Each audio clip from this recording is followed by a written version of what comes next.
The Louisiana Christian University Wildcats will look to bounce back from a tough loss on Saturday as they hit the road again for their next two games. Welcome to our Cat Chat with Coach Ben McLaughlin.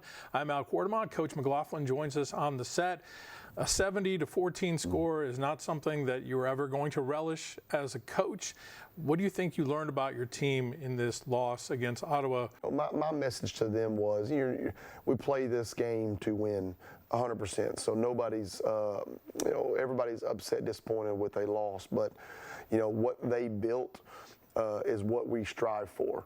And we had a really great team last year of a bunch of seniors and juniors that were all built and they were ready. The difference of us where we are as a program right now is after a lot of those seniors left, we didn't have a lot of juniors or we didn't replace them with upperclassmen. So now we have just as many sophomores and freshmen playing as we did upperclassmen, where you look at their two deep after after they've had a couple of really good seasons, they still continue to have juniors and seniors. And so that's just the difference, and that's okay. It's not okay to lose, but it shows we know where we are as a program, and we know what we have to do to get there. And I do think that there is still valuable experience in some of these games that our younger guys are getting. It doesn't make it easier to swallow for the seniors that were a part of last year's team. I know they're disappointed, but I keep telling them the legacy that they're going to leave, first off, their legacy is in stone. Like what they've done for this program, nothing's going to tarnish what they've done over their career, a lot of those seniors. The legacy that they can leave now from their senior year is how do you respond during adversity? And so they've really taken to that. We've had a really good practice yesterday. We plan on having another one today. And so really proud of those guys of how they're persevering and keep showing up. Yeah, absolutely. And I was on the field before the game, and one thing I noticed was Ottawa's size, especially on the line, offense and defense. Those guys were huge, and football is largely won in the trenches. Mm-hmm. And you could just see the size difference, which if you talk about some of your younger players, as they put in the time with a conditioning program and add more weight, in a couple of years they could be there too. Yeah, no, look, like I said, they, at all levels of football, you've got those programs that have a surprise year, and you've got those programs that always stay at the top, and we've got to find a way to build it to where now it sustains. And there's a lot of that, as we've talked about it, is a retention issue. Is you've got to, how do you keep players here? If they keep leaving after 1 or 2 semesters, it's hard to get them to be juniors and seniors. And so there's things that they're doing, and look, that's our job in business. And you go find people that are doing this well and consistently well, and you emulate how they do it. And so that's what we're doing, and we've done that. We went and researched it, and I respect those guys over at Ottawa. You respect the guys at Texas Wesleyan and Kaiser and a lot of these places, and we plan on building it our way, but in a way that follows a lot of that blueprint, because it has proven successful. And so the way you start it, though, is these young guys getting experience, and so that's what they're going to do, and they've gotten better as we went along. Sure, and you could just see the depth that team had throughout. I mean, even the running backs, they have one guy rushes for 100, they bring in another, he rushes for 100, they bring in a third guy, and he almost rushes for 100. So that is something that was pretty noticeable again. Yeah, no, a great program, and the score is obviously not what you want, but when you go back and watch, our guys didn't lay down and quit. No. So they did keep playing, and I was proud of them for that. We came out in the second half with a lot of energy, and so we just didn't execute to the play to the way we needed to, and that's something that we're going to continue to get better. And so we're not deterred. Our office, our program's not deterred. We know what we've got to do to get to where we want to go, and it's not something that can happen overnight. But I preach to our guys is, regardless of what happens in the past, we've got to go 1-0 this week, and that's the plan.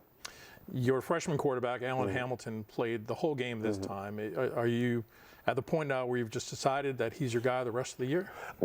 Again, River's done everything I've ever asked him to do. He's, and he's played really well. I just felt like Alan needed an opportunity to try to do it without the thought in the back of their mind of, well, am I going to come in and out? I just want to see him kind of manage the entire game. And River was there, and River was a part of the game plan. and there's still going to be some opportunities for River to come in and help us win some football games. I thought Allen did some really good things. We had some plays early on that we missed that, when you look at the 70-14 game, and it's like, okay, man, but there was 3 or 4 plays in the first quarter that whether he missed them or we missed a block, and if it's 14-14 instead of 14-0 in the first quarter, you never know the game flow, and so there were some things that we missed, but he made some plays as well, and he showed some things against one of the best teams in the country of why he is electric and how he can do some things with his feet and different aspects of his game. So we look forward to playing him more, but River is definitely, what I love about River is his approach. He's a leader. He's always there. He's helping Allen. I mean, I've got so much respect for him as a man, and you're going to see River Thompson in the game before the end of the season, and he's going to help us score some points. I thought on the defensive side, Jermarian Jackson seemed to have a pretty impactful game for you. He's been one of our biggest standout freshmen. I mean, a guy that came in and really was a guy that didn't have any expectations. Obviously he was a good high school player because we recruited him, but when you have your preliminary boards of who's going to shake out, you never know because he's a little bit undersized. But then when he started playing this summer, you could easily tell in the fall, oh wow, this is a guy that's going to be great to help us this year. And so he has a motor that's unlike any other. And when you play that position, especially if you are a little bit undersized, and he's one, like you said, that over another couple years of development, that's going to come. But the motor is something that's hard to teach, and he's got that. And so he's a special player and is going to be a great player for us for the next few years. So your next 2 games now are on the road. It's starting this Saturday in Waxahacie, Texas, against Nelson University, which if people have never heard of that before, it's because it used to be known as Southwest Assembly of God University. Interestingly enough, or coincidentally enough, that was the program that Louisiana College beat on its return to football in the year 2000. Last year, you guys beat this team, but it's been a pretty even series through the years, and it looks like, judging again kind of on the similar matchups, it's going to be a pretty competitive game this week.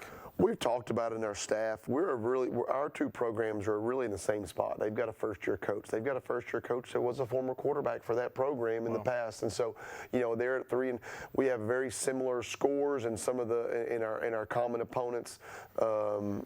So yeah, this is a game that both teams are going in thinking that even though the season hasn't went the way we want, if you can win this one, it really can help right the ship. And so it's going to be a battle over there. And so they're going to be ready. I know our guys are too. And so they definitely have some really good players. But they're like us, they've got a lot of freshmen and sophomores on playing as well. So it's going to be an even matchup. And I think the team that plays the hardest is going to win the game. And so that's what we're going to try to do when we get on that bus. I like the approach you talked about, looking to go 1-0. So you got to put everything behind you now of what's happened, some heartbreaking one-score losses that if you flip those around, the record doesn't look too bad at all. But with those losses, you're looking at it like, But hey, it's a new day, it's a new week, and you just go out there to try to win this week. And then look, if we were 8-0 right now, you would be preaching go 1-0. You can't overlook anybody, and so that's just kind of that's a life lesson that we try. That is obviously in football at every level, but if we just got to wake up and attack today. And when we say go 1-0, we're talking about win today's practice. You've got to wake up and go win today's practice if you even think you have a chance to win on Saturday. And so that's just a model that we didn't invent it. Every good program takes that model, but it's always good to remind them because the totality of situations can almost weigh. Like, no, just delete all that. Just show up and win today. If you win today, you're setting yourself up for future success. And so that's what we're trying to do. Win today. I think I've heard that before. That's right. Yes, sir. All right, Ben. It'll be a 2 o'clock game this Saturday in Waxahatchee, Texas, as Louisiana Christian University takes on Nelson University. Hope you guys have a great road trip, and we'll talk with you again next week. Yes, sir. Appreciate it. Thank you. Hope you guys have enjoyed our Halloween set. Happy Halloween to everyone out there, and we'll see you again next week. You've been watching Cat Chat with Ben McLaughlin. Thanks to Jeff Young. We'll see you next time.